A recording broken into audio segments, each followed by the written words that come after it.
Tonight we bring you our first political debate of the year, where we'll discuss the state of the Māori Nation.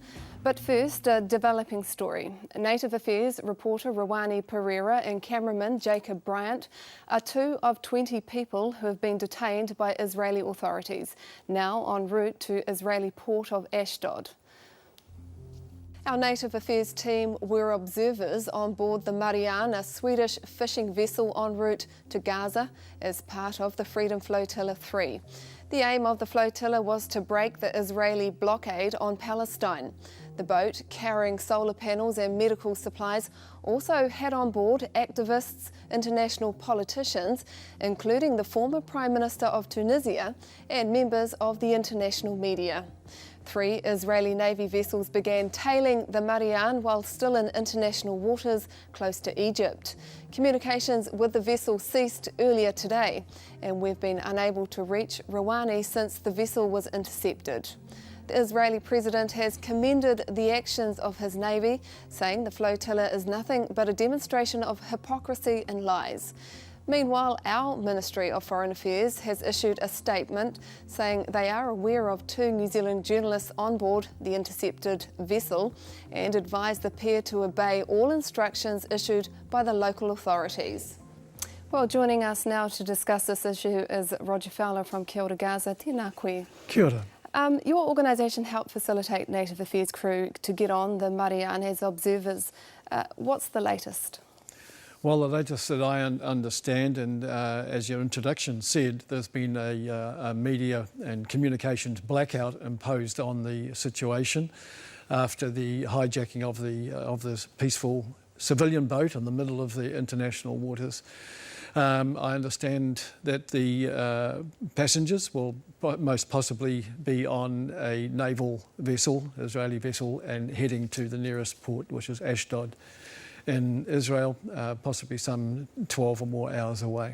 And what could they expect once they arrive there? Well, going by past experience of these convoys, there have been many convoys over the last 9 years of the Israeli siege and blockade.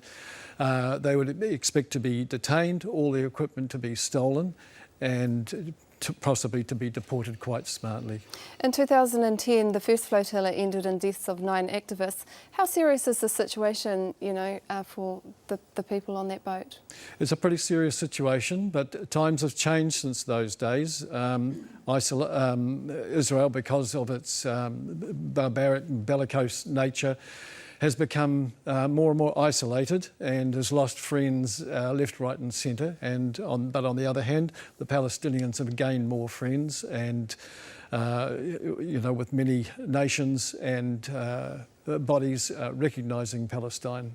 Benjamin Netanyahu has described the mission as hypocrisy and lies. What's your reaction to that comment? Well, he also made a sick joke in this situation by saying, by declaring that perhaps the boat had gotten lost, in his words, and should have been heading towards Syria.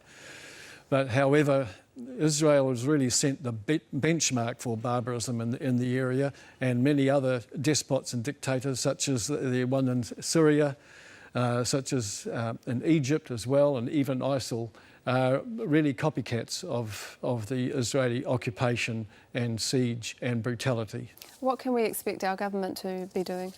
Well, we've sent a letter to the government. We haven't got a reply. We've sent 2 letters asking that they call on the Israeli authorities to allow the boat safe passage. They ignored that letter. Today we've sent another letter asking them to put pressure on the Israeli authorities to release the boat and its passengers and allow them to go on their way. They posed no threat whatsoever to Israeli or Israeli security. They were heading for Gaza. Roger Fowler from Gaza, thank you very much for your time this evening. Thank you.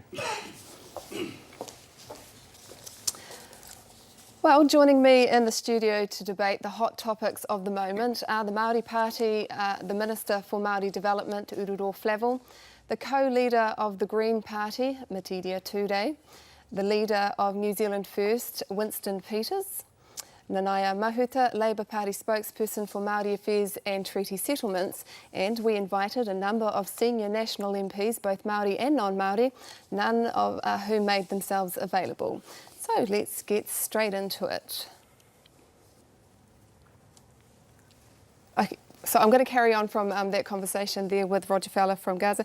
Metiria, most of you have been involved in various protests and activism in your time.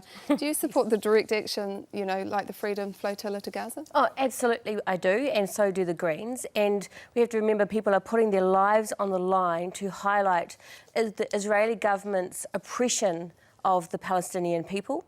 You know, this flotilla is the blockade is, I think, it's an economic blockade. It's designed to keep resources, essential resources like medical supplies, away from the people of Gaza who desperately need it.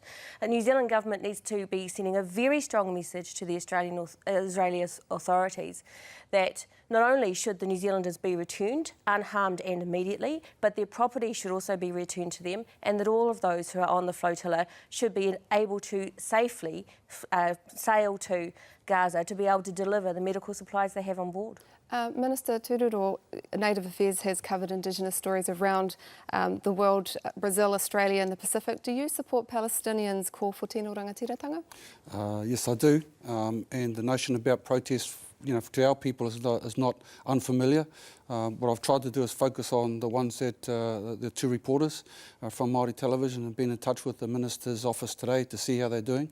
I'm told that the Foreign Affairs is keeping a close eye on it through the embassy through Turkey, and that they're keeping a very close watch on what's going on there. So, you know, at the end of the day, when you think about these things, sure, protest is the big issue, but I think probably most of Māori Television would want to know about their two people over there and that they're safe and well. Well, kia ora, mō tēnā. Winston, should New Zealand recognise Palestine as an independent state? Currently around 135 UN countries do, we don't. Well, look, this is a tinder dry area and it's extraordinarily ancestral in nature. There are people working on a long-term solution that would be acceptable to both sides, but in the middle of it has come this event for which none of us are seriously briefed, and I'm not going to jump into an argument without knowing the details on both sides, but this will not resolve this matter.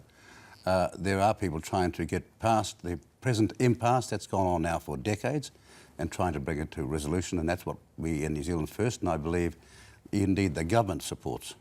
Well, Nanaia Murray McCully would say that's him because from next month New Zealand chairs the UN Security Council. Murray McCully is pushing for peace talks between Palestine and Israel. Is that the right move? Well, New Zealand's long played a role in international peacekeeping and also supporting humanitarian aid.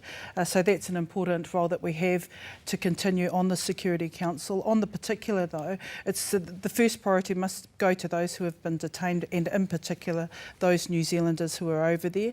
And I'm sure that the government will have eyes on this particular situation. It is a tinderbox, so we're going into a live area. It is a sensitive situation. It will require negotiation.